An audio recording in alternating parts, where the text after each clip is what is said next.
Hello everyone, welcome to A Clear Perspective. I'm Serene. The military coup in Burma is still trending on the internet. Meanwhile, a viral video on Twitter showed a woman doing her regular aerobics class out in the open. Behind her, a military convoy headed for the parliament building drove by. The woman did not realize that a military coup was taking place. This video was rather humorous because the military coup looked really different from what we imagined. Actually, ever since the 2020 election results came out, the Burmese Union Solidarity and Development Party (USDP) has repeatedly brought up claims of election fraud. The USDP claimed to have found 8.6 million irregular votes. The party sent letters to township election officials across the country and demanded voter lists for the November election. But the officials from the Union Election Commission refused to release the lists. On January 20th, the Union Election Commission issued a statement on its Facebook page. They concluded that, quote, "The election was conducted transparently and devoid of fraud with no significant errors that would affect the credibility of the vote." The statement might have triggered the military coup. It's hard to conclude whether the election in Burma was actually rigged. Looking at the videos posted on Twitter, it appears that the polling stations were guarded by armed military police. It looks like the votes were manually counted by people of different backgrounds while being watched by military police. So there's hardly room for interference. According to Reuters, so far the military removed 24 ministers and named 11 replacements to oversee various ministries, including foreign and domestic affairs, defense and finance. Within the Burmese government, there are a total of 24 ministries. Even though the government is under the military's control, it did not take the form of a military government. Actually, with the exception of Aung San Suu Kyi and President Win Myint, other government officials have reportedly been released. The cause behind the coup is rather complicated. It involves the division of political power as well as ethnic and military conflicts within the country. In my opinion, the main reason is probably due to Aung San Suu Kyi's weakening of the military and amendments to the constitution. Burma's constitution was established by the military in 2008. Basically, this version of the constitution made the transition from an authoritarian military government to democracy. The constitution prevented people who opposed the military, such as Aung San Suu Kyi, from running for president. The clause also prohibited those with foreign affiliations from running for president. Aung San Suu Kyi was married to and had children with a foreigner. But the most striking feature of the 2008 constitution is the dominance of the military in national politics. For example, the constitution gives the military veto power in parliament with an unselected quota of 25% of the seats, which makes it independent and autonomous. The 25% of military seats would be appointed by the army chief directly. It also gave the military the power to take control of the government during a state of national emergency. Even though the constitution moved Burma a step towards democracy, it still set the tone for a strong military government. In 2015, before the elections, Aung San Suu Kyi announced that even though she was constitutionally barred from the presidency, she would be able to hold power in any NLD government. Therefore, she campaigned with the promise of amending the constitution. In 2015, NLD won seats in the House of Representatives, but Aung San Suu Kyi didn't openly oppose the military. But in 2019, the conflicts in reforming the constitution intensified. On January 29, 2019, the parliament voted 394 to 17 on approving a committee to amend the 2008 Constitution. The proposal was raised by the NLD party and led by Aung San Suu Kyi. What are the biggest challenges to the military in the amended Constitution? There are two major aspects. One, in July 2019, the NLD submitted the proposed amendments to Parliament. One of the key amendments was, quote, a gradual reduction of the number of parliamentary seats allocated to the military. For example, 15% after the upcoming elections in 2020, 10% after 2025, and 5% by 2030.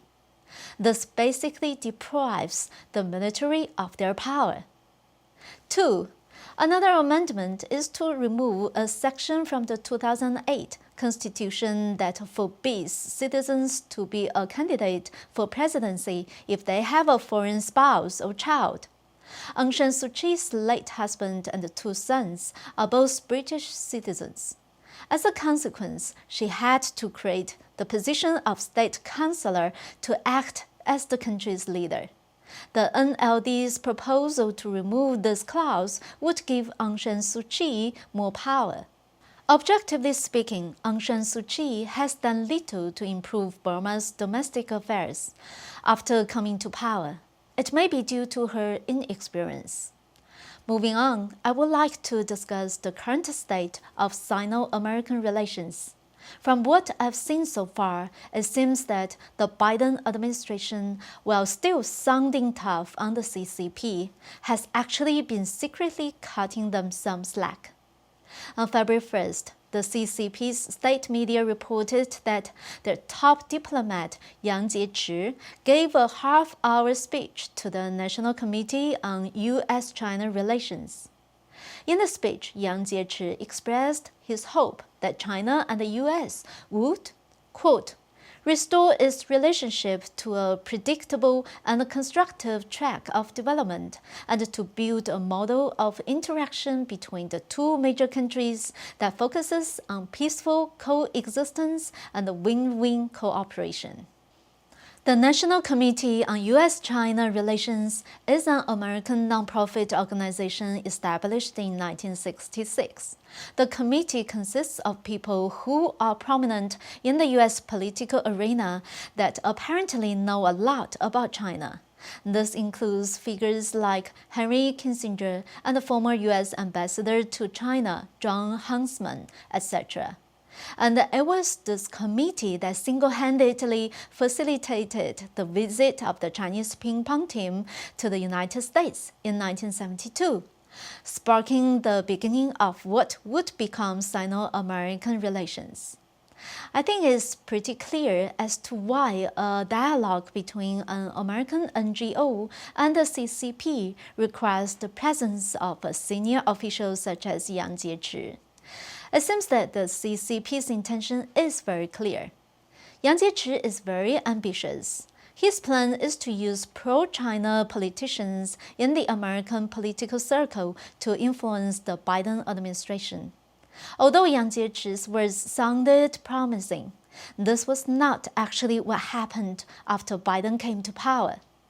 As many of you may still remember, since Biden's inauguration, the CCP has conducted a series of tests to demonstrate an aggressive position toward Biden.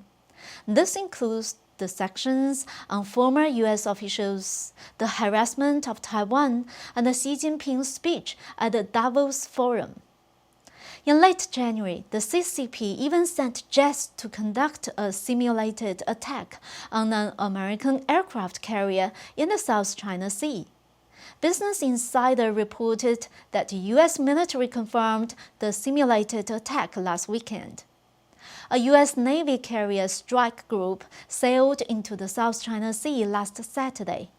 On the same day, a large force of Chinese military aircraft, including fighters and bombers, flew past Taiwan and into the waterway. Upon contact, the Chinese force conducted a simulated attack on the Theodore Roosevelt Carrier Strike Group. According to the Financial Times, the bomber pilots were heard confirming naval strike orders and simulating the firing of anti-ship missiles. This was only a warning, however, it is definitely related to the aforementioned pressures exerted upon Biden by the CCP. These are all related to the speech Yang Jiechi gave on Tuesday. Let's get back to Yang Jiechi. In his dialogue, Yang proposed 4 specific ideas on rebuilding Sino-American relations. First, take a positive perspective on China, which is the exact opposite of the Trump administration's idea of distrust and verify. Second, stop restricting Chinese media, shutting down Confucius institutions, and suppressing Chinese companies. These are all tools used by the CCP to infiltrate America over the past decades. 3. America should not cross the red line and intervene with human rights issues in Hong Kong, Tibet, and Xinjiang. 4. China and the U.S. should continue to cooperate in areas including COVID-19, trade, military, drug control, cybersecurity, climate change, etc. If we look at the last point more closely, Yang listed areas that he expects China and the U.S. to cooperate. The implication is that the CCP may be willing to make certain concessions in these areas and give benefits to the Biden administration. This can contribute towards Biden's political achievements. Conversely, Yang wanted Biden to compromise in the other 3 areas that he mentioned. In economy, trade, science and technology, and information exchange, the CCP does not want to separate from the U.S. so that they can continue to steal and grow their own communist apparatus. But in the area of human rights, especially on the issues of Hong Kong, Taiwan, and Xinjiang, the CCP wants to avoid sanctions from the U.S. This is what Yang meant by the red line that must not be crossed. Therefore, this was actually setting up a framework to restart negotiations between China and America. In other words, Yang wants the Biden administration to abandon the distrust and verify framework set by the Trump administration and abolish the idea that the CCP is the biggest threat to the United States. This is the real agenda behind Yang's proposal of a new Sino-American relationship. The CCP is once again using the good cop, bad cop strategy. This time, however, they played the bad cop a bit harder than usual. Perhaps it was to intimidate the Biden administration into resuming official dialogue with the CCP in a dominant position. The CCP has effectively used this strategy countless times. As soon as official dialogue is resumed, the CCP always finds a way to infiltrate the government, media, or education. Under former President Trump and Pompeo, however, the CCP had no chance to do so. However, China would not have tried this if Biden were completely unsympathetic to their goals. The Biden administration's actions show that they have also been trying to loosen the tension between the 2 countries. On the 27th, Reuters reported that the Biden administration delayed the ban on investing in certain blacklisted Chinese military companies from the 28th of January to the 17th of May. S&P Dow Jones also released a statement on January 26 that it would suspend its decision to exclude some Chinese companies from the index, including China Guangdong Nuclear Power Corporation, China General Nuclear Power Corporation, China Shipbuilding Industry Corporation. As things stand now, one side is sending a message that the other eagerly accepts. So we may soon see some collaborations. That's all for today. Thank you for watching. We'll see you tomorrow.